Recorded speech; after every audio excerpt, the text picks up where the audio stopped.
भगवद गीता में भगवान कृष्ण कहते हैं, अहम सर्वस्य प्रभवो मत्तः सर्वम परवर्तते इति मत्वा भजन्ते मम बुधा भवसमान्वितः। जीवन में बहुत सारी चीजें हमारे हाथ के बाहर होती हैं। कभी कभी हम पूरी मेहनत से सही कर्म करते हैं मगर हमें उसका फल नहीं मिलता है, या कभी कभी हमारे साथ कुछ ऐसी घटना हो जाती है जिसके बारे में हमने सोचा भी नहीं था। ऐसे में हमें लगने लगता है हमारे साथ अन्याय हो रहा है, या फिर हमें जीवन कठिन और क्रूर लगने लगता है। मित्रों, एक बार की बात है, एक बार भगवान से उनका एक भक्त कहता है, भगवान, आप वर्षों तक एक जगह खड़े रहकर थक गए होंगे। एक दिन के लिए मैं आपकी जगह मूर्ति बनकर खड़ा हो जाता हूं। आप मेरा रूप धारण कर थोड़ा घूम आओ। भगवान मान जाते हैं, लेकिन वे एक शर्त रखते हैं कि जो भी लोग प्रार्थना करने आए, तुम बस उनकी प्रार्थना सुन लेना, लेकिन कुछ बोलना नहीं, क्योंकि मैंने उन सभी के लिए अलग अलग प्लानिंग कर रखी है। भक्त मान जाता है। उसके बाद सबसे पहले मंदिर में एक व्यापारी आता है और कहता है, भगवान, मैंने एक नई फैक्ट्री शुरू की है, उसे खूब सफल करना, मुझे माला माल कर देना प्रभु। और फिर वह व्यापारी माथा टेकता है। तभी उसका पर्स नीचे गिर जाता है, जिसे वह देख नहीं पाता है। वह बिना पर्स लिए ही चला जाता है। भक्त बहुत बेचैन हो जाता है। वह सोचता है कि रोककर उसे बताए कि उसका पर्स गिर गया, लेकिन शर्त की वजह से वह कुछ नहीं कह पाता है। इसके बाद एक गरीब आदमी आता है और भगवान से विनती कहता है कि घर में खाने को कुछ नहीं, भगवान मदद करो, मेरे बच्चे भूखे हैं। तभी उसकी नजर वहीं गिरी हुई पर्स पर पड़ती है। वह भगवान का शुक्रिया अदा करता है और पर्स लेकर चला जाता है। अब तीसरा व्यक्ति आता है। वह एक नाविक है। वह भगवान से कहता है कि मैं कुछ दिनों के लिए जहाज लेकर समुद्र की यात्रा पर जा रहा हूं। यात्रा में कोई अड़चन ना आए, भगवान मेरी रक्षा करना। तभी पीछे से वही व्यापारी पुलिस के साथ आता है और कहता है कि मेरे बाद शायद ये नाविक आया है और इसी ने मेरा पर्स चुरा लिया है। पुलिस नाविक को गिरफ्तार कर ले जाने लगती है। तभी अचानक वो भक्त बोल पड़ता है। अब पुलिस उस भक्त के कहने पर उस गरीब आदमी को पकड़कर जेल में बंद कर देती है। रात को भगवान आते हैं तो भक्त खुशी खुशी पूरा किस्सा बताता है। भगवान नाराज होकर कहते हैं, बेवकूफ, तुमने किसी का काम बनाया नहीं बल्कि बिगाड़ा है। वह व्यापारी गलत धंधे करता है। अगर उसका पर्स गिर भी गया तो उसे कुछ भी फर्क नहीं पड़ता, बल्कि इससे उसके पाप ही कम होते, क्योंकि वह पर्स गरीब इंसान को मिला था। पर्स मिलने पर उसके बच्चे भूखों नहीं मरते। रही बात नाविक की, तो वह जिस यात्रा पर जा रहा था वहां तूफान आने वाला था। अगर वह जेल में रहता तो जान बच जाती, उसकी पत्नी बच्चे अनाथ होने से बच जाते। तुमने सब गड़बड़ कर दी। कई बार हम सबके जीवन में भी जब कोई समस्या आती है तो बस यही मानकर खुश रहना है कि हो न हो, इसके पीछे भी भगवान की कोई योजना है जिसके अच्छे परिणाम भविष्य में हमें देखने को मिलेंगे। धैर्य रखना है, एक दिन सब संकट दूर होंगे। श्री कृष्ण गीता में बताते हैं कि इस संसार में जो भी होता है वह उनसे ही होता है।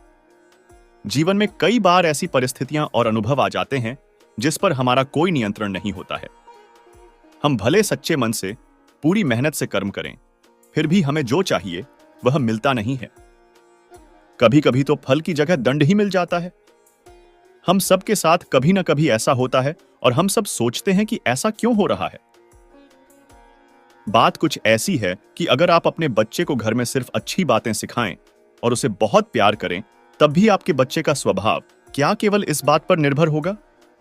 नहीं, आपके बच्चे के स्वभाव पर अलग अलग चीजों का प्रभाव होगा। जैसे कि वह स्कूल में क्या सीखता है, उसका स्वभाव इस बात पर भी निर्भर करेगा कि उसके दोस्त कौन हैं और कैसे हैं। उसका स्वभाव इस पर भी निर्भर करेगा कि वह टीवी पर क्या देखता है। ऐसी स्थिति में आप हमेशा पूर्ण मन से प्रयास करते हैं, पर क्या परिणाम आपके हाथ में है? तो फिर क्या उस परिणाम के लिए अपने आप को दोष देना या उसे अपने मन पर हावी होने देना उचित है? इसी तरह अगर आप एक व्यापारी हैं जिसने सालों अपने व्यापार को बढ़ाने के लिए अपनी पूरी मेहनत लगाई, लेकिन अचानक कोविड की महामारी आ गई और उसकी सारी मेहनत ठप हो गई। आप बताइए, ऐसी अवस्था में आपके हाथ में क्या था? क्या आप इसके बारे में कुछ कर सकते थे? भगवान कृष्ण कहते हैं कि सृष्टि में जो कुछ होता है वह उनसे होता है, लेकिन वह ऐसा क्यों करते हैं, वह समझना हमारे लिए शायद उस क्षण संभव नहीं हो। जैसे शायद आपका एक व्यापार इसलिए बंद हो गया हो ताकि आप कुछ नया करने का साहस और सामर्थ्य पा सकें। लेकिन उस क्षण जब आपको नुकसान हो रहा हो या आप कठिन परिस्थिति का सामना कर रहे हो, तब शायद आप यह समझ न सकें कि आपके साथ क्या हो रहा है। महामारी की परिस्थिति आपके हाथ में नहीं थी, पर आपके हाथों में यह जरूर है कि आप कर्म करें, नया व्यापार करने का या फिर से अपने व्यापार को खड़ा करने का। इसी तरह आपके हाथों में यह भले ही ना हो कि आपके बच्चे का स्वभाव कैसा है, पर यह जरूर है कि आप उसे सुधारने का प्रयास करते रहें। भगवान लेते हैं तो भगवान देते भी हैं। इसका मतलब यह नहीं कि मनुष्य केवल एक निर्बल कठपुतली है। भगवान की हर इच्छा में आशा है और अवसर भी। भगवान की इच्छा में आशा हमेशा यह होती है कि हम जो अपने लिए सोचें उससे ज्यादा आगे बढ़े। भगवान की इच्छा में अवसर यह है कि वह जो हमेशा आशा रखते हैं हम उसे पूरा करें। हमारे जीवन में बारी बारी से सुख दुख दोनों आते रहते हैं। लोग सुख में भगवान को याद करें तो उन्हें दुख आएगा नहीं। दरअसल हम भगवान की प्रार्थना करते हैं तो हमारे अंदर सकारात्मक ऊर्जा का संचार होता है। प्रभु श्री राम के गुणों की जितनी व्याख्या की जाए कम है। वह बचपन से ही शांत स्वभाव के वीर पुरुष थे। भगवान राम ने मर्यादाओं को हमेशा सर्वोच्च स्थान दिया है, इसलिए उन्हें मर्यादा पुरुषोत्तम राम के नाम से जाना जाता है। भगवान राम पुत्र, भाई, राजा और पति हर रूप में पूर्ण दिखाई देते हैं। रामायण में प्रभु श्री राम के सभी संघर्षों का उल्लेख किया गया है। साथ ही अपने वनवास काल में उन्होंने जिन ऋषि मुनियों से शिक्षा और विद्या ग्रहण की थी, उनका भी धार्मिक ग्रंथों में उल्लेख किया गया है। लेकिन कुछ कहानियां ऐसी भी हैं जिनका जिक्र ग्रंथों व पुस्तकों में कम किया गया है। लेकिन उन कहानियों से परिचित रहना सभी के लिए जरूरी है। इन्हीं कहानियों में से एक कहानी उस भक्त की जिसके कहने पर भगवान राम एक पैर पर खड़े हो गए थे। आइए उस भक्त के बारे में विस्तार से जान लेते हैं। हम सभी जानते हैं कि कैकेयी ने राजा दशरथ से वचन मांगा था कि वह उनके बेटे भरत को राजगद्दी पर बिठाए और राम को 14 साल के लिए वनवास भेज दें। जब भगवान राम माता सीता और लक्ष्मण के साथ वनगमन के लिए जा रहे थे, तब उनकी मुलाकात केवट से हुई। माना जाता है कि केवट का संबंध भोयवंश से था और वह मल्लाह, नदी में नाव चलाकर अपनी जीविका अर्जित करने वाला व्यक्ति का काम किया करता था। वनवास के दौरान केवट ने भगवान राम, माता सीता और लक्ष्मण को नाव में बिठाकर गंगा पार करवाई थी। भगवान राम ने गंगा पार करने के लिए केवट को पुकारते हुए कहा कि निषाद राज तनिक नाव को किनारे लाएं, पार जाना है। हालांकि केवट नाव को नहीं लाता और राम जी के सामने एक शर्त रख देता है। केवट कहता है कि मैंने आपका मर्म समझ लिया है। प्रभु, आपके पैरों की धूल किसी जड़ी बूटी से कम नहीं है, इसलिए आपको नाव पर बैठने से पहले अपने पांव धुलवाने होंगे, तभी वह नाव पर चढ़ने देगा। केवट की क्या मंशा है भगवान राम समझ जाते हैं और वह इस बात के लिए तैयार हो जाते हैं। हालांकि केवट के इस बर्ताव से लक्ष्मण को क्रोध आ जाता है और वे अपना धनुष उठा लेते हैं। इस बात पर तब केवट कहता है कि मार दें प्रभु। इससे बड़ा सौभाग्य क्या होगा मेरे सामने। भगवान राम, माता सीता और गंगा का तट, इससे अच्छी मृत्यु मेरे लिए हो ही नहीं सकती है। इससे तो मेरा उद्धार हो जाएगा। केवट की यह बात सुनकर लक्ष्मण का क्रोध शांत हो जाता है। इस दौरान भगवान राम मुस्कुराते हैं और कहते हैं, केवट आओ, मेरे पैर धो लो। इतना सुनकर केवट की प्रसन्नता का कोई ठिकाना नहीं रहता है। वह दौड़कर पैर धोने के लिए कटोरा लेकर आता है। इसके बाद वह कटोरा लाता है और वह प्रभु श्री राम का एक पैर धोता है, वहीं दूसरा पैर मिट्टी में लिपट जाता है। इस दृश्य को देख केवट बहुत दुखी होता है। केवट का यह दुख देख प्रभु श्री राम एक पैर पर खड़े हो जाते हैं। एक पैर पर खड़े होने से प्रभु राम की परेशानी देख केवट कहता है कि मेरे प्रभु, आप कब तक ऐसे एक पैर पर खड़े रहेंगे? मैं जब तक आपके चरण धोता हूं, आप मेरे सिर का सहारा ले लीजिए। यह बात सुनने के बाद प्रभु राम ने केवट के सिर पर हाथ रख दिया, जिसके बाद आसमान से देवों ने पुष्प वर्षा की। भगवान राम के चरण धोने के बाद केवट ने चरणामृत परिजनों और बंधुजनों को पिलाया और बाद में वह भगवान को पार ले गया। आगे जाकर जब उतराई देने का समय आया तो केवट ने प्रभु राम से उतराई लेने से मना कर दिया। उसने कहा कि प्रभु, मुझे भवसागर पार करा दें। मनुष्य का जीवन आशा और निराशा का मिश्रण है।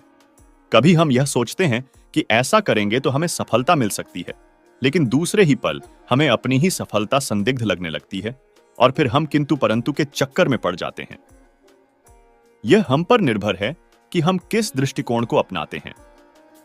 यदि हम आशावान बनकर सफलता के प्रति आसक्त हैं, तो हम हर हाल में सफलता को प्राप्त करेंगे।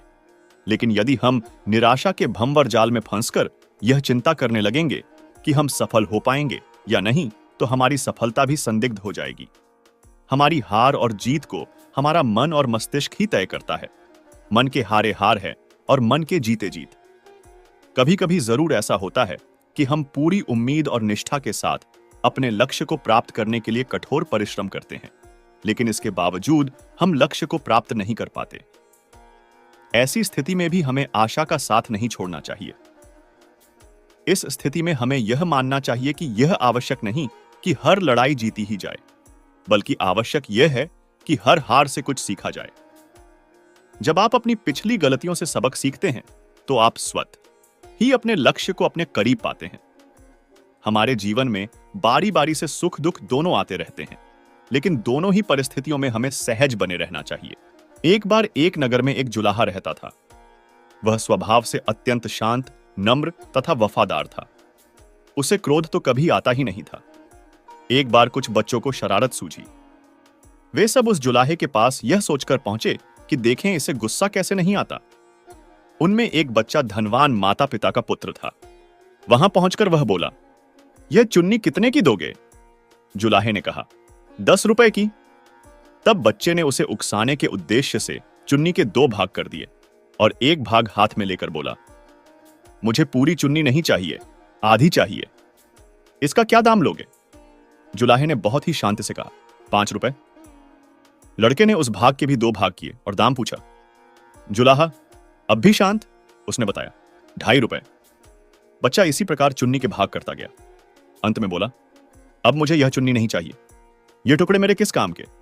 जुलाहे ने शांत भाव से कहा, बेटे, अब यह टुकड़े तुम्हारे ही क्या, किसी के भी काम के नहीं रहे। अब बच्चे को शर्म आई और कहने लगा, मैंने आपका नुकसान किया है और मैं आपकी चुन्नी का दाम दे देता हूं। जुलाहे ने कहा कि जब आपने चुन्नी ली ही नहीं, तब मैं आपसे पैसे कैसे ले सकता हूं? बच्चे का अभिमान जागा और वह कहने लगा, मैं बहुत अमीर आदमी हूं, तुम गरीब हो, मैं रुपए दे दूंगा तो मुझे कोई फर्क नहीं पड़ेगा, पर तुम यह घाटा कैसे सहोगे? और नुकसान मैंने किया है तो घाटा भी मुझे ही पूरा करना चाहिए। जुलाहे ने मुस्कुराते हुए कहा, तुम यह घाटा पूरा नहीं कर सकते? सोचो, किसान का कितना श्रम लगा तब कपास पैदा हुई। फिर मेरी स्त्री ने अपनी मेहनत से उस कपास को बुना और सूत काता।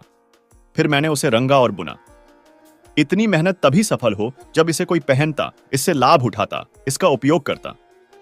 पर तुमने उसके टुकड़े टुकड़े कर डाले। रुपए से यह घाटा कैसे पूरा होगा? जुलाहे की आवाज में आक्रोश के स्थान पर अत्यंत दया और सौम्यता थी। बच्चा शर्म से पानी पानी हो गया। उसकी आंखें भर आई और वह संत के पैरों में गिर गया। जुलाहे ने बहुत ही प्यार से उसे उठाकर उसकी पीठ पर हाथ फिराते हुए कहा, बेटा, यदि मैं तुम्हारे रुपए ले लेता तो है उसमें मेरा काम चल जाता, पर तुम्हारी जिंदगी का वही हाल होता जो उस चुन्नी का हुआ। कोई भी उससे लाभ नहीं होता। चुन्नी एक गई, मैं दूसरी बना दूंगा, पर तुम्हारी जिंदगी एक बार अहंकार में नष्ट हो गई तो दूसरी कहां से लाओगे तुम? तुम्हारा पश्चाताप ही मेरे लिए बहुत कीमती है। संत की ऊंची सोच ने लड़के का जीवन बदल दिया। यह संत कोई और नहीं बल्कि कबीर दास जी थे। एक बार कालिदास जी कहीं जा रहे थे। यात्रा में कालिदास को बहुत प्यास लगी। तब उन्होंने रास्ते में कुएं पर खड़ी एक महिला से कहा कि वो उन्हें पानी पिला दें। कालिदास बोले, माते पानी पिला दीजिए, बंगा पुण्य होगा। स्त्री बोली, बेटा, मैं तुम्हें जानती नहीं, अपना परिचय दो, मैं अवश्य पानी पिला दूंगी। कालिदास ने कहा, मैं मेहमान हूं, कृपया पानी पिला दें। स्त्री बोली, तुम मेहमान कैसे हो सकते हो? संसार में 2 ही मेहमान हैं, पहला धन और दूसरा यौवन। इन्हें जाने में समय नहीं लगता। सत्य बताओ, कौन हो तुम? अब तक के सारे तर्क से पराजित और हताश तो हो ही चुके थे कालिदास। कालिदास बोले, मैं सहनशील हूं, अब आप पानी पिला दें।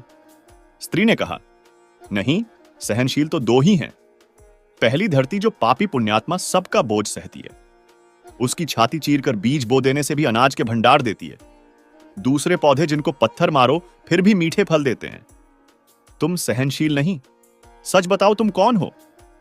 कालिदास लगभग मूर्छा की स्थिति में आ गए और तर्क वितर्क से झल्लाकर बोले, मैं हट्ठी हूं। स्त्री बोली, फिर असत्य हट्ठी तो दो ही हैं, पहला नख और दूसरे केश, कितना भी काटो बार बार निकल आते हैं। सत्य कहें ब्राह्मण कौन हैं आप? पूरी तरह अपमानित और पराजित हो चुके थे कालिदास। कालिदास ने कहा, फिर तो मैं मूर्ख ही हूं। स्त्री ने कहा, नहीं, तुम मूर्ख कैसे हो सकते हो? मूर्ख दो ही हैं, पहला राजा जो बिना योग्यता के भी सब पर शासन करता है, और दूसरा दरबारी पंडित जो राजा को प्रसन्न करने के लिए गलत बात पर भी तर्क देता है और उसको सही सिद्ध करने की चेष्टा करता है। कुछ बोल न सकने की स्थिति में कालिदास वृद्धा के पैर पर गिर पड़े और पानी की याचना में रोने लगे। वृद्धा ने कहा, उठो वत्स। आवाज सुनकर कालिदास ने ऊपर देखा तो साक्षात माता सरस्वती वहां थी। कालिदास नतमस्तक हो गए। माता ने कहा, शिक्षा से ज्ञान आता है ना कि अहंकार। तूने शिक्षा के बल पर प्राप्त मान और प्रतिष्ठा को ही अपनी उपलब्धि मान लिया और अहंकार कर बैठे, इसीलिए मुझे तुम्हारे चक्षु खोलने के लिए यह स्वांग करना पड़ा। कालिदास को अपनी गलती समझ में आ गई और पानी पीकर वे आगे चल पड़े। अपनी विद्वत्ता पर कभी घमंड न करें, यही घमंड विद्वत्ता को नष्ट कर देता है। चाहे जिंदगी में आप कितनी भी सफलता हासिल कर ले और महान बन जाए, लेकिन कभी भी घमंड नहीं करना चाहिए, क्योंकि घमंड खुद के साथ साथ दूसरों को भी बर्बाद कर देता है। मित्रों, एक बार की बात है, एक राजा था। वह राजा बहुत ही धार्मिक और संस्कारी था। एक बार उसका जन्म दिवस आया तो उसने अपने जन्म दिवस पर सोचा कि आज किसी एक व्यक्ति की सारी इच्छाएं पूरी करूंगा। राज्य की प्रजा राजा को शुभकामनाएं देने के लिए राजमहल पहुंची। प्रजा के साथ एक संत भी राजा को बधाई देने के लिए आए थे। राजा संत से मिलकर बहुत प्रसन्न हुआ। उसने संत से कहा कि गुरुदेव, आज मैं आपकी सभी इच्छाएं पूरी करूंगा। आप जो चाहें मुझसे मांग लें, मैं आपकी हर बात पूरी करूंगा। संत ने कहा कि मैं तो वैरागी हूं, मुझे किसी चीज की जरूरत नहीं है। अगर आप कुछ देना ही चाहते हैं तो अपनी इच्छा से मुझे कुछ भी दे सकते हैं। अब राजा सोच में पड़ गया कि वह संत को क्या दे। राजा ने कहा कि मैं आपको एक गांव दे देता हूं। संत ने कहा कि नहीं महाराज, गांव तो वहां रहने वाली प्रजा का है, आप तो सिर्फ उस गांव के रक्षक हैं। राजा ने कहा, आप ये महल ले लीजिए। संत बोले कि यह भी आपके राज्य का ही है, यहां बैठकर आप प्रजा के लिए काम करते हैं, यह प्रजा की संपत्ति है। राजा ने बहुत सोचने के बाद कहा कि आप मुझे अपना सेवक बना लीजिए, मैं खुद को समर्पित करता हूं। संत ने कहा कि नहीं महाराज, आप पर तो आपकी पत्नी और बच्चों का अधिकार है, मैं आपको अपनी सेवा में नहीं रख सकता हूं। यह सुनकर राजा परेशान हो गया। उसने कहा कि गुरुदेव, अब आप ही बताएं, मैं क्या दूं? संत ने कहा कि राजन, आप मुझे अपना अहंकार दे दीजिए। अहंकार का त्याग करें, क्योंकि यही एक बुराई है जो इंसान आसानी से छोड़ नहीं पाता है। अहंकार की वजह से व्यक्ति के जीवन में कई परेशानियां आती हैं। रावण, कंस और दुर्योधन भी अहंकार की वजह से ही मृत्यु को प्राप्त हुए। ये बातें सुनकर राजा ने संत से अहंकार छोड़ने का संकल्प ले लिया। दोस्तों, महाभारत में भी बताया गया है कि दुर्योधन को सबसे ज्यादा अहंकार था, वह खुद को ही सबसे ज्यादा समझता था। तभी कहा गया है कि अहंकार मनुष्य का जीवन बर्बाद कर देता है। अहंकार एक अवगुण है जो हमारे मन को भ्रमित करता है और हमें संघर्षों में डाल सकता है। यह हमारी बुद्धि को मोहित करके हमें खुद को ऊंचा और दूसरों से अलग समझने की भावना देता है। अहंकार हो ही जाता है अगर आप धनवान हो, मोटे पद पर हो, शक्तिशाली हो, और अगर राजा या सम्राट हो तो अभिमान होगा ही। स्वयं महाकवि संत तुलसीदास जी ने रामचरितमानस में कहा है कि प्रभुता पाए कोण मद नहीं, जीतना है तो अहंकार को जीतो, तभी विद्या का अर्थ है। विद्या होने से भी अभिमान, अहंकार हो ही जाता है। किसी भी शंकराचार्य को सहनशील देखा हो या सुना हो, किसी भी शंकराचार्य ने अपनी विद्वता का तो परिचय दिया है, लेकिन सहनशीलता दिखाई हो ऐसा मुश्किल ही है। किसी गुरु, पंडित, वेद पाठी, बाबा को बिना अभिमान सुना हो, कोई दो चार अपवाद हो सकते हैं। संस्कृत का एक दोहा अच्छे से बोलने वाले पंडित भी ब्याह शादी में एक दूसरे से भिड़ जाते हैं। अभिमान, अहंकार को जीतकर सरल मृदुभाषी, सभी का आदर करने वाला बनना बहुत ही मुश्किल काम है। रावण तो राक्षस था, तमोगुणी था, मांस मदिरा भक्षक था, बलवान था, अभिमानी होना स्वाभाविक है। यह काम ऋषि मुनि वानप्रस्थ संन्यास में हो सकता है, प्रयोग से और योग से एकांतवास से। ज्ञानी होना, वेदज्ञ होना, शिक्षित होना व्यक्तित्व के प्रभावित गुण है और इनसे आपके सहनशीलता होने की संभावना बढ़ती है। लोग कहते भी है कि बड़ा हुआ तो क्या, जैसे पेड़ खजूर, पंछी को छाया नहीं फल लागे अति दूर। अतः आगर धन है, बल है, शक्ति है, पद है और सहनशीलता नम्रता नहीं है तो आपके ये गुण अप्रभावी हो जाएंगे। कबीर ने भी लिखा है कि साधु ऐसा चाहिए जैसा सूप स्वभाव, सार सार को गही रहे थोथा दे उड़ाव। एक अन्य कहावत भी है कि फलदार वृक्ष ही झुकते हैं और सज्जन की परिभाषा नम्रता ही है। एक प्रसंग ऋषि भृगु और विष्णु जी का है, जिसके कारण विष्णु जी को तीनों बड़े देवताओं में सर्वोच्च स्थान मिला। इस दोहे को रहीम जी ने इस तरह कहा है कि बड़े बड़ाई ना करें छोटन के उत्पात, कहां रहीम हार को घटियो भृगु जो मारी लात। रावण ने कभी भी सहनशीलता नम्रता का परिचय अपने पूरे जीवन में नहीं दिया। हमेशा अहंकार से ही, बल के मद से ही जीवन जिया। परिस्थितियों का सही आकलन न कर अहंकार के कारण दूसरों को छोटा, बलहीन, तापसी, कमजोर समझा और अपनी विद्वता, विवेक, ज्ञान को खो बैठा। विवेक का उपयोग नहीं किया, इसलिए उसका सर्वस्व नाश हो गया, कुल बल सहित। लक्ष्मी, राज्य, संपन्नता सब नष्ट हो गई अविवेक से। तभी विवेक जरूर अपनाए सहनशीलता का परिचय दे। हो सकता है रावण ने वेदों को पढ़ा हो, लेकिन उसको मोक्ष में विश्वास नहीं था। वह अमोक्षी जीव था। ब्राह्मण का काम है मोक्ष धर्म का ज्ञान लोगों को देना, पाप रहित जीवन जीने का ज्ञान देना। क्या आपको लगता है रावण और उसके वंश के लोगों ने मोक्ष मार्ग पर चले थे? रावण के वंशज असुर कभी खत्म नहीं हुए। आज भी कुछ ज्ञानी असुर रावण, कंस आदि की प्रशंसा करने से नहीं चूकते। ऐसे ही ज्ञानी रावण के सारे असुरी गुणों को बस एक अहंकार से छुपाने का यत्न करते आए हैं, जबकि असल में रावण ने गलत व्यक्ति के साथ पंगा ले लिया था। जिसको सत्य का ज्ञान था, असुरों की थोथी माया का ज्ञान था।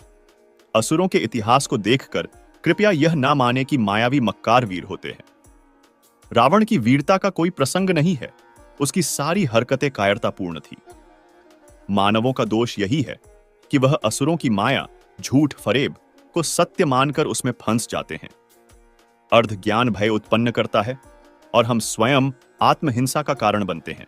श्रीमद् भागवत एकमात्र ऐसा ग्रंथ है जो मनुष्य को जीने का सही ढंग बताता है।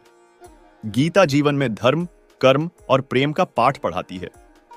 श्रीमद् भागवत गीता का ज्ञान मानव जीवन और जीवन के बाद के जीवन दोनों के लिए उपयोगी माना गया है। गीता संपूर्ण जीवन दर्शन है और इसका अनुसरण करने वाला व्यक्ति सर्वश्रेष्ठ होता है। श्रीमद् भागवत गीता में भगवान कृष्ण के उपदेशों का वर्णन है जो उन्होंने महाभारत युद्ध के दौरान अर्जुन को दिए थे। गीता की बातों को जीवन में अपनाने से व्यक्ति को खूब तरक्की मिलती है। गीता में श्री कृष्ण ने बताया है कि किस प्रकार मनुष्य खुद ही अपना विनाश कर बैठता है। गीता में श्री कृष्ण कहते हैं कि मनुष्य को कभी भी अहंकार नहीं करना चाहिए। अहंकार मनुष्य से वह सब करवाता है जो उसके लिए सही नहीं है। अंत में यह अहंकार ही उसके विनाश का कारण बनता है। इसलिए जीवन में जितना जल्दी हो सके अपना अहंकार त्याग दें। परिवर्तन ही संसार का नियम है। श्री कृष्ण कहते हैं कि जो हुआ अच्छा हुआ, जो हो रहा है वह अच्छा हो रहा है, जो होगा वह भी अच्छा ही होगा। तुम्हारा क्या गया जो तुम रोते हो? तुम क्या लाए थे जो तुमने खो दिया? तुमने क्या पैदा किया था जो नष्ट हो गया? तुमने जो लिया यहीं से लिया, जो दिया यहीं पर दिया। जो आज तुम्हारा है कल किसी और का था, परसों किसी और का हो जाएगा। गीता के अनुसार मनुष्य को अपने दिमाग पर पूरा नियंत्रण रखना चाहिए। यदि हम इसे नियंत्रित नहीं करते हैं तो हमारा अपना दिमाग एक दुश्मन की तरह काम करता है। गीता में वासना, क्रोध और लालच नरक के 3 द्वार माने गए हैं। ये तीनों चीजें आत्मविनाशकारी मानी जाती हैं। श्री कृष्ण कहते हैं, न यह शरीर तुम्हारा है न तुम इस शरीर के हो। यह शरीर अग्नि, जल, वायु, पृथ्वी और आकाश से बना है और अंत में इसी में मिल जाएगा। परंतु आत्मा स्थिर है, फिर तुम क्या हो? भगवान कहते हैं कि हे मनुष्य, तुम अपने आप को भगवान को अर्पित कर दो। यह सबसे उत्तम सहारा है। जो इसके सहारे को जानता है वह भय, चिंता और शोक से हमेशा के लिए मुक्त हो जाता है। मनुष्य में अपने धन, बल, यौवन, जाति, कुल, सौंदर्य, कला, विद्वता, सद्गुणों और सत्ता का नशा होता है। इसे ही अहंकार, दर्प, दंभ, अभिमान, घमंड या गर्व कहते हैं। दंभो दर्पोभिमानश्च क्रोध पारुष्यमेव चे अज्ञानं चाभिजातस्य पार्थ संपदमासुरीम। भगवान श्री कृष्ण कहते हैं, हे पार्थ, दंभ, घमंड, अभिमान, क्रोध, कठोरता और अज्ञान, ये सब आसुरी संपदा को लेकर उत्पन्न हुए पुरुष के लक्षण हैं। भगवान श्री कृष्ण ने इन दुर्गुणों को आसुरी संपदा कहा है। आसुरी संपदा का अर्थ है तमोगुण से युक्त अहंकार, दंभ, घमंड, अभिमान, क्रोध तथा कठोरता आदि दुर्गुणों और बुराइयों का समुदाय जो मनुष्य के अंदर विद्यमान रहते हैं। ये ही दुर्गुण मनुष्य को संसार में फंसाने वाले और अधोगति में ले जाने वाले हैं। मनुष्य में अपने धन, बल, यौवन, जाति, कुल, सौंदर्य, कला, विद्वता, सद्गुणों और सत्ता का नशा होता है। इसे ही अहंकार, दर्प, दंभ, अभिमान, घमंड या गर्व कहते हैं।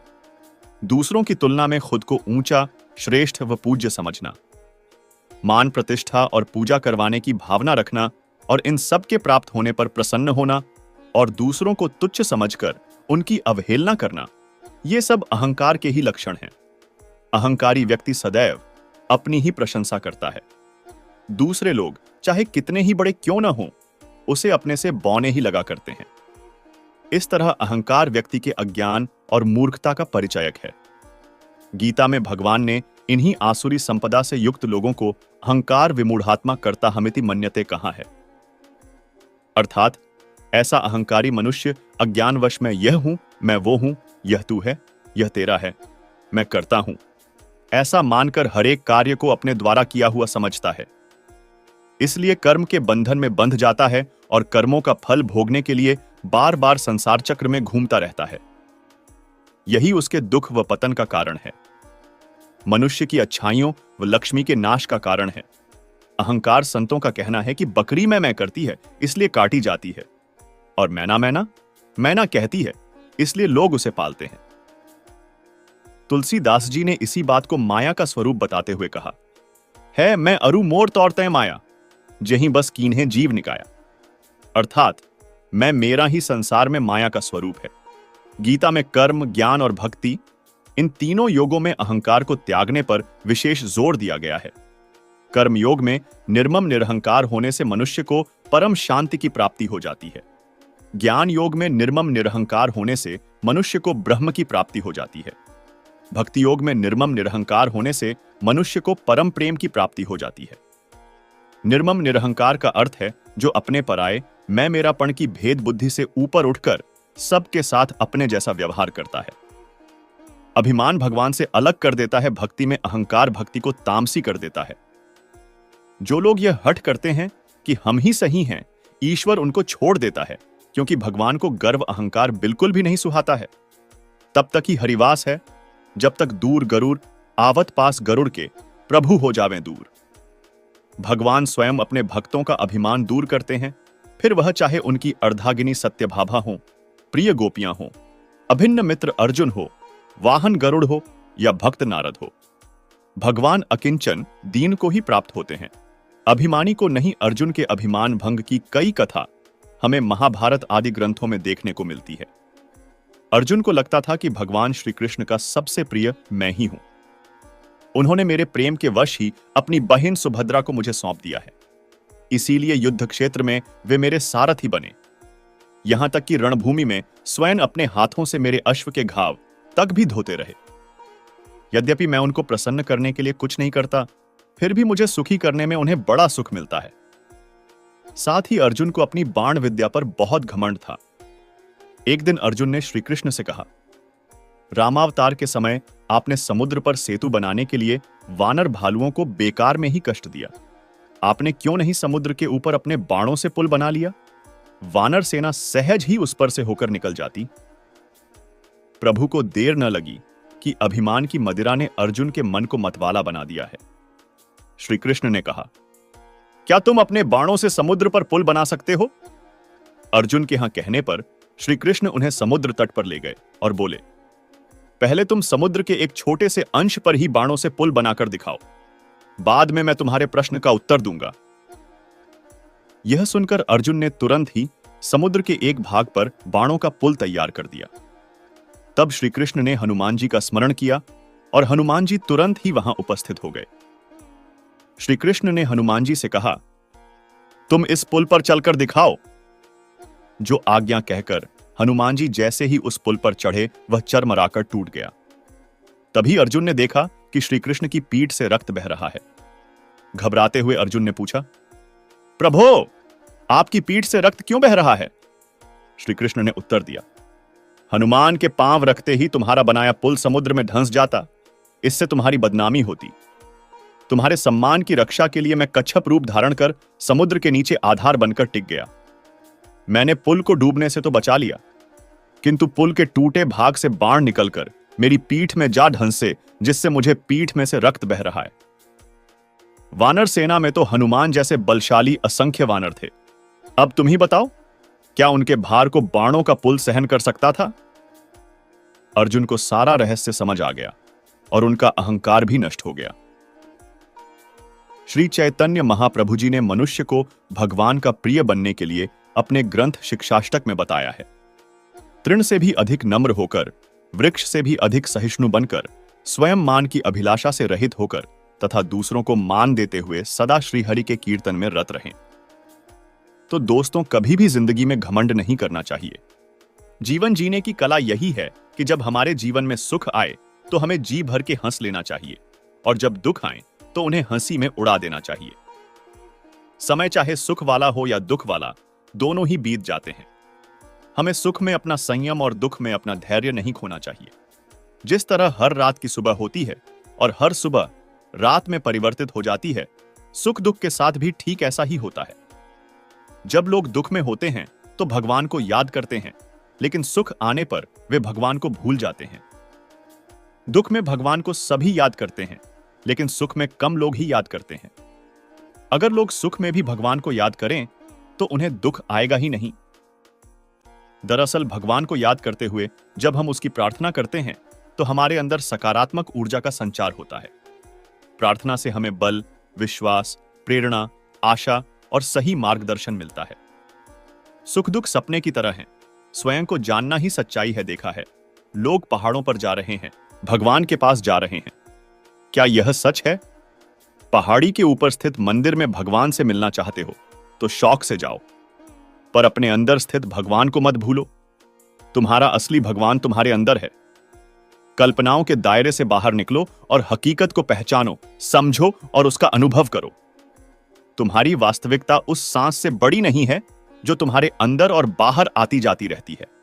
यह तुम्हारी गति है और यही तुम्हारे लिए सबसे अधिक मूल्यवान है। तुम्हें इसे स्वीकार करना है, समझना है। केवल यही चीज है जो तुम्हें जीवित रखती है। इस भव्य आशीर्वाद के चले जाने से तुम्हारे लिए हर चीज बेकार हो जाएगी, एकदम बेकार। एक कुम्हार अपने गधे से बहुत प्रेम करता था, क्योंकि उसी से उसकी रोजी रोटी चलती थी। प्रेम से उसने उसका नाम किशन रख दिया। एक दिन वह एक स्कूल के पास से गुजर रहा था। स्कूल के अंदर से आवाज सुनाई दी।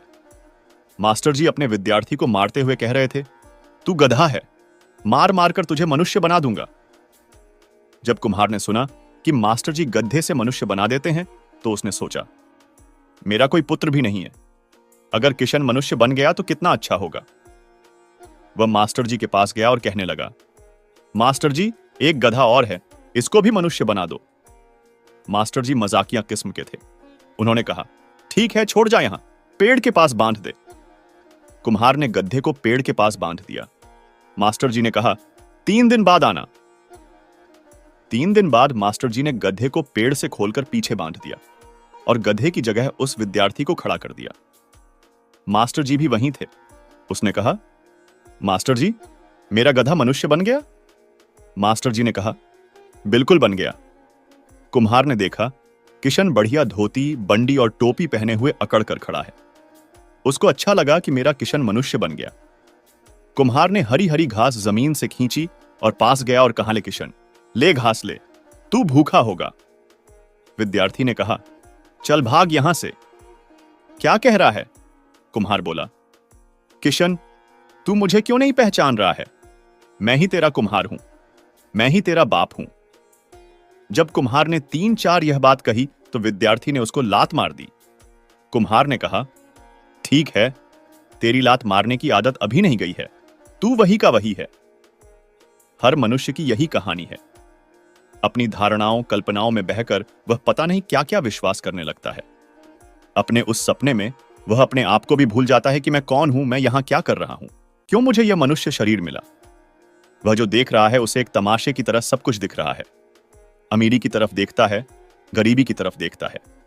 जब मनुष्य पूछता है गरीब क्यों है, अमीर क्यों है, तो मनुष्य ही समझाता है कि यह पिछले जन्म के कर्मों का फल है।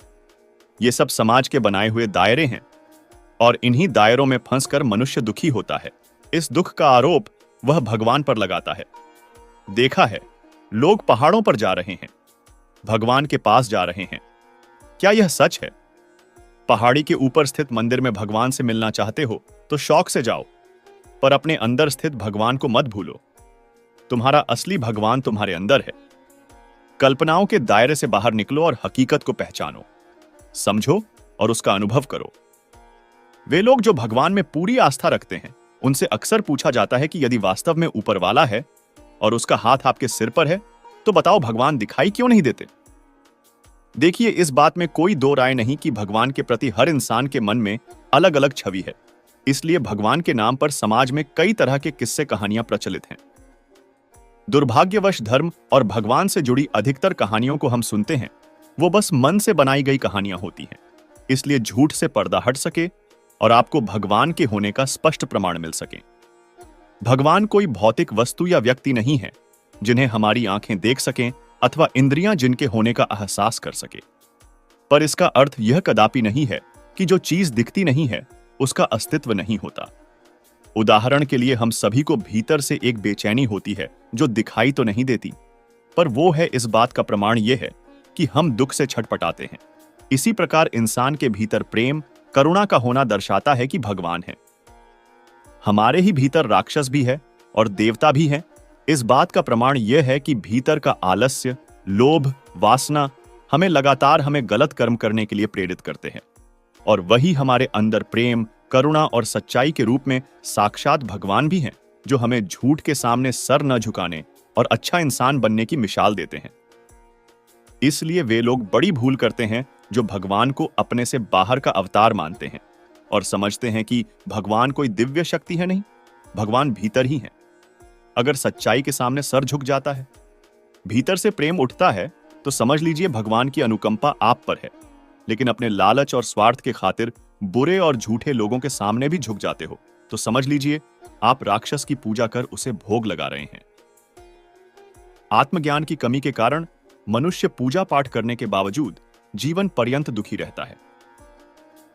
अधिकांश लोग देवी देवताओं की पूजा, आरती, उपवास तथा अन्य विधियां मात्र इसीलिए करते हैं ताकि उनकी मनोकामना पूर्ण हो सके। उदाहरण के लिए, किसी का लक्ष्य अधिक पैसे देने वाली नौकरी प्राप्त करना है। अब अपनी इस इच्छा को हकीकत में बदलने के लिए यदि वह भगवान को प्रसन्न करने की विधियां अपनाता है और नौकरी पाने की दिशा में मेहनत भी करता है, परिणाम स्वरूप उसे अंततः नौकरी मिल भी जाती है। अब चूंकि मनुष्य की इच्छाएं तो असीम, अनंत होती हैं, अतः एक इच्छा जैसे ही पूरी होती है, कुछ ही समय बाद उसे एहसास होता है मन अब किसी और चीज को पाने के लिए बेकरार है। अतः वो इंसान जिसे पहले नौकरी चाहिए थी, अब उसे लगता है मुझे शांति और चैन किसी जीवन साथी के होने से मिलेगी। अतः अब वह सुंदर पत्नी प्राप्त करने हेतु भगवान से प्रार्थना करता है। इस तरह इच्छाओं का खेल जीवन भर चलता रहता है, और जो व्यक्ति अपनी इच्छा पूर्ति के लिए जितना देवी देवताओं को प्रसन्न करता है, उतना दुखी होता जाता है। क्योंकि सुख वो मीठा रस है जो आपको पल भर के लिए मिलता है, लेकिन उस सुख को पाने के बाद पीछे पीछे दुख भी चला आता है।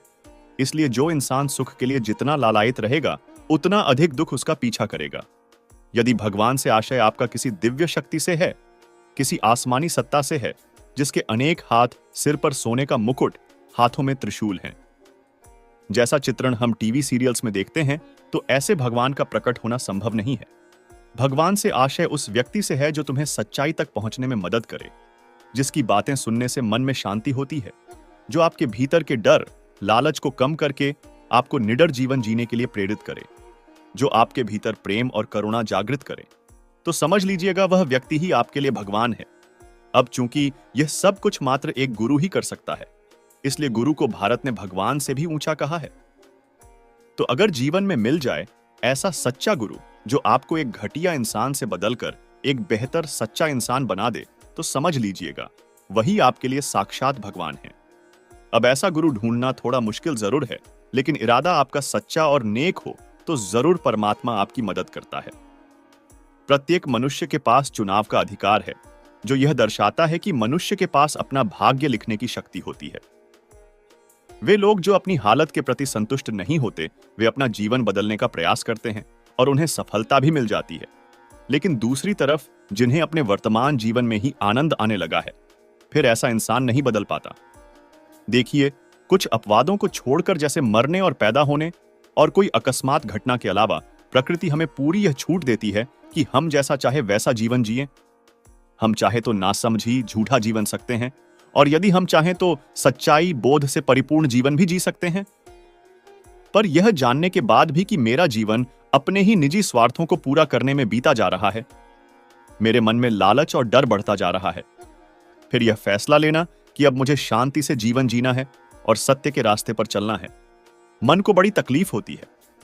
अतः वे लोग जो इस तकलीफ को सहन नहीं कर पाते, ऐसे लोग व्यर्थ का जीवन बिताने में मजबूर हो जाते हैं और फिर वो कहते हैं कि सब कुछ भगवान के भरोसे ही होता है। ऐसे आलसी और डरपोक लोगों को जिंदगी बड़े कष्ट देती है।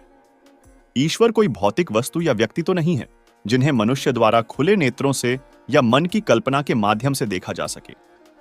लेकिन ईश्वर साक्षात आपके साथ हैं या नहीं, इसे परखने के लिए आप इस कारगर विधि का उपयोग कर सकते हैं। अगर मन किसी की कही गई बातों को, सामाजिक मान्यताओं को आंख बंद कर मान लेने की बजाय उस बात के पीछे का सच जानने के लिए बेकरार होता है, भीतर कुछ ऐसा है जो यह कहता है कि जिंदगी हमें मात्र अपना पेट चलाने के लिए नहीं मिली। जीवन में लोगों की भलाई के खातिर कुछ अच्छा करने का भाव आता है।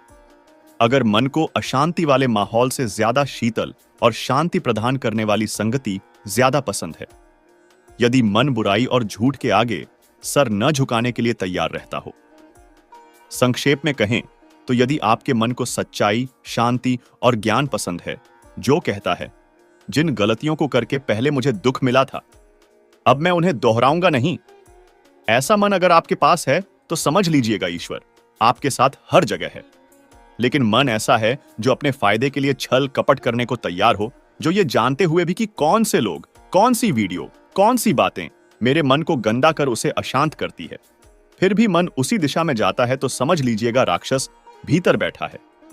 उस राक्षस से दूर होने के उपाय बताइए। दुख और सुख प्रत्येक के जीवन का अहम हिस्सा है, क्योंकि दुख सुख कर्मों के आधार पर ही मिलता है, व्यक्ति विशेष को नहीं। हमारे ही कर्म जीवन में सुख दुख का निर्धारण करते हैं। हां, अंतर इतना है कि अज्ञानी जन इस बार बार के दुखद परिस्थिति को समझ नहीं पाते और ना ही इससे बाहर निकल पाते। लेकिन जो ज्ञानी जन होते हैं, वह बार बार के इस दुख से बाहर निकलने का पूरा प्रयास करते हैं, सद्गुरु की तलाश करते हैं इससे बाहर आने के लिए। भक्ति मार्ग पर चलने वालों के जीवन में दुख इसलिए दिखाई देते हैं क्योंकि उन्होंने खुद अपने जीवन में यह मांगा होता है। वे खुद परमात्मा से दुख मांगते हैं, सुख नहीं। भक्त जानते हैं संसार के सुख में वे भटक जाएंगे और परमात्मा से दूर हो जाएंगे, इसलिए वे सुखों की चाह नहीं करते। जैसे भगवान श्री कृष्ण से माता कुंती ने कहा था, प्रभु मुझे और कुछ नहीं चाहिए, आप मुझे दुख दीजिए ताकि मैं हर पल आपको याद करूं। उसी प्रकार दुख में ही जीव परमात्मा को याद करता है, यही सत्य है। बिना दुख जीव परमात्मा के मार्ग में आगे नहीं बढ़ता, इसलिए भक्तों को दुख प्रिय लगता है। जैसे भगवान बुद्ध ने अपने राज्य परिवार महलों के सुख को परमात्मा को त्याग कर दुखों और कष्टों का जीवन स्वीकार किया और दुख से गुजरकर ही उनको निर्वाण की प्राप्ति हुई। दुख जीव को सत्य की ओर ले जाने आते हैं और जिन पर ईश्वर की कृपा होती है, उनको भवसागर से बाहर निकालने के लिए भगवान दुख देते हैं, जिससे उनका सेवक संसार के मोह माया में भटक ना जाए। जीवों के उद्धार के लिए दुख आवश्यक है, तभी जीव अध्यात्म की ओर मुड़ता है, खुद की तलाश में निकलता है। परमात्मा अपने प्रिय भक्तों के पूर्व संचित सभी कर्म जल्दी काटना चाहते हैं ताकि उनको इसी जीवन में मुक्ति प्राप्त हो सके, वह अपने कर्मों को जल्दी भोग सके और उसका हिसाब किताब साफ हो जाए। उसके सभी कर्म बंधन समाप्त होते ही वह मुक्ति को प्राप्त होता है। दुख उसके प्रारब्ध के कष्टों को दूर करता है। आने वाले समय में जीव की सद्गति हो, इसलिए उसे दुख मिलते हैं। इस प्रकार दुख एक भक्त के लिए वरदान होता है जो उसे परमात्मा से जोड़े रखता है। दुख जीव को अहंकार से बचा के रखता है क्योंकि उसे अपनी असमर्थता का एहसास होता है कि मेरा कोई सामर्थ्य नहीं है, मैं असहाय हूं और परमात्मा ही सर्वशक्तिशाली और सर्वसमर्थ है। वह दुखों के कारण परमात्मा के आगे आसानी से समर्पित हो जाता है, इसलिए उसका संसार से मन हट जाता है और परमात्मा से प्रेम हो पाता है। इसीलिए सभी ओर से भक्ति और भक्त के लिए दुख कल्याणकारी होता है। वास्तव में भक्त के दुख जैसी कोई चीज ही नहीं होती। वह तो केवल अपने प्रभु से प्रेम करता है, फिर उसके दुख भी अच्छे और सुख भी अच्छे। यही प्रेम और समर्पण भाव से परमात्मा रीझ जाते हैं और भक्त को गले लगा लेते हैं। उसकी गति परमात्मा चरणों में पूर्ण हो जाती है। लोग आजकल सही गुरु दिशा के अभाव में लोग भटक रहे हैं। लोग भक्ति को मंदिर में घंटा बजाना समझ रहे, यही उनकी भूल है। अब जब आपको भक्ति का मतलब समझ आ गया है तो आप निस्वार्थ प्रेम करना शुरू कर दीजिए अपने आराध्य से, जैसे शबरी ने किया था, जैसे विदुर ने किया था। इसलिए भगवान दुर्योधन की स्वार्थ भक्ति को छोड़कर विदुर के घर साग रोटी खाने चले गए थे। प्रेम करना है तो प्रहलाद की तरह करो जिसे भगवान देना चाहते हैं, लेकिन प्रहलाद कुछ लेना ही नहीं चाहते हैं। और जब कोई लेना ही नहीं चाहता तो देने वाला त्रिभुवन पति भी उससे हार जाता है और उसका कायल हो जाता है कि इसने तो मुझे भी हरा दिया। मंदिर के बाहर भिखारी सांसारिक वस्तु की भीख मांगते हैं और मंदिर के अंदर सेठ लोग भीख मांगते हैं। हैं तो दोनों ही भिखारी ना। इसको व्याभिचारिणी भक्ति बोलते हैं। जहां लेन देन न होता है वह तो व्यापार होता है। प्रेम में कैसा लेना देना, वहां तो सिर्फ देना देना और सिर्फ देना ही होता है। और यही भगवान का गुण भी है। और जब भगवान देखते हैं कि इसका भक्त के गुण तो मुझसे मिलते हैं तो वह खुद आपके पास दौड़े दौड़े आ जाते हैं। आपको उन्हें ढूंढने की जरूरत ही नहीं है। आप खुद सोचिए, प्रेम करने के लिए कोई विधि चाहिए होती है क्या?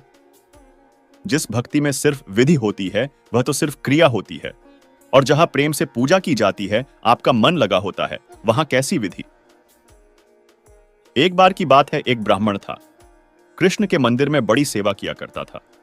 उसकी पत्नी इस बात से हमेशा चिढ़ती थी कि हर बात में वह पहले भगवान को लाता।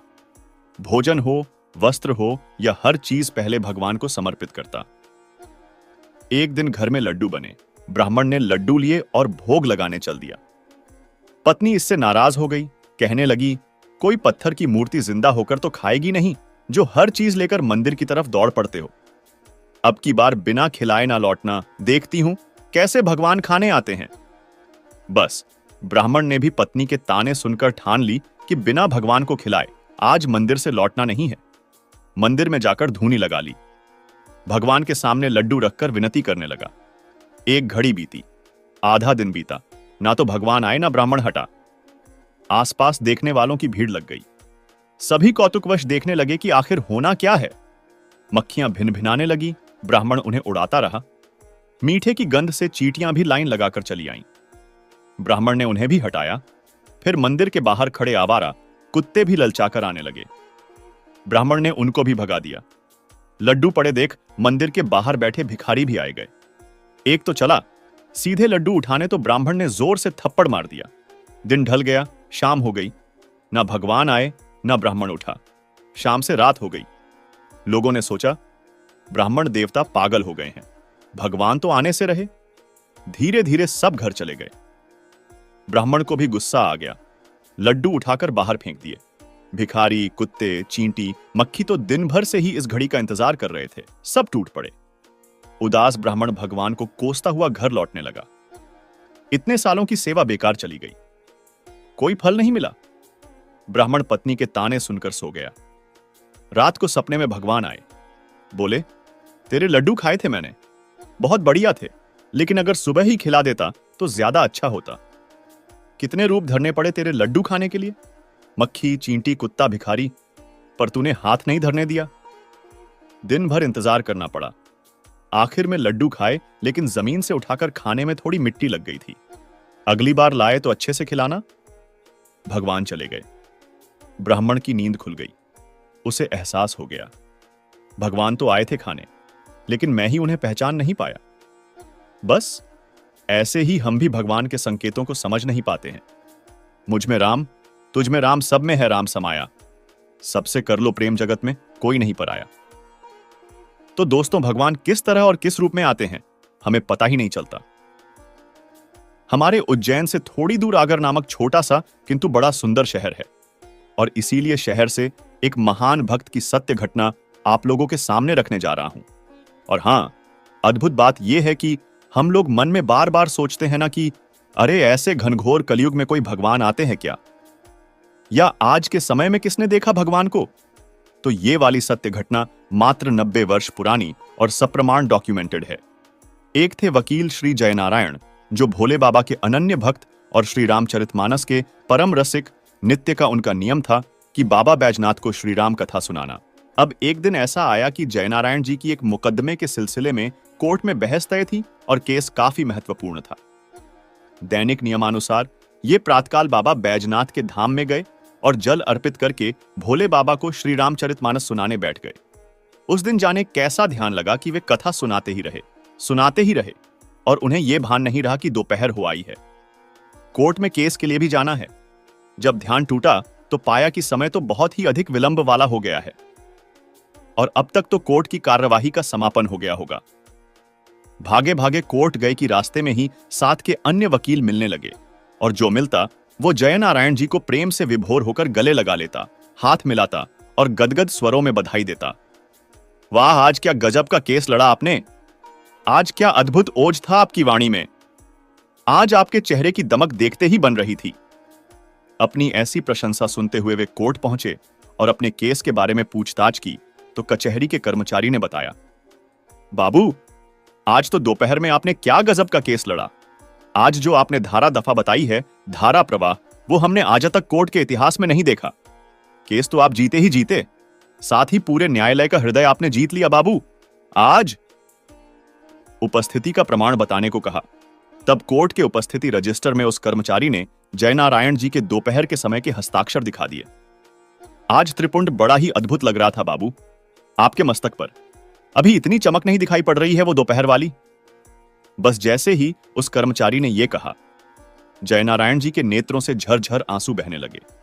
वे जान गए कि उनका भेष धरे कौन कोर्ट में केस लड़ने आया था।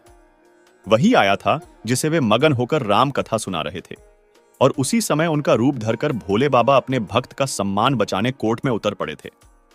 बस उस दिन से जयनारायण जी ने वकालत त्याग दी और अपना जीवन पूरी तरह से भोले बाबा के चरणों में अर्पित कर दिया। बाद के दिनों में वे संत बाबजी के नाम से प्रसिद्ध हुए एवं रतलाम के एक आश्रम में लौकिक देह त्याग की। तो दोस्तों, हमेशा अच्छे कर्म करते रहो और हमेशा अच्छा सोचो और अच्छा करो। अच्छे कर्म करने से फल भी अच्छे ही मिलेंगे।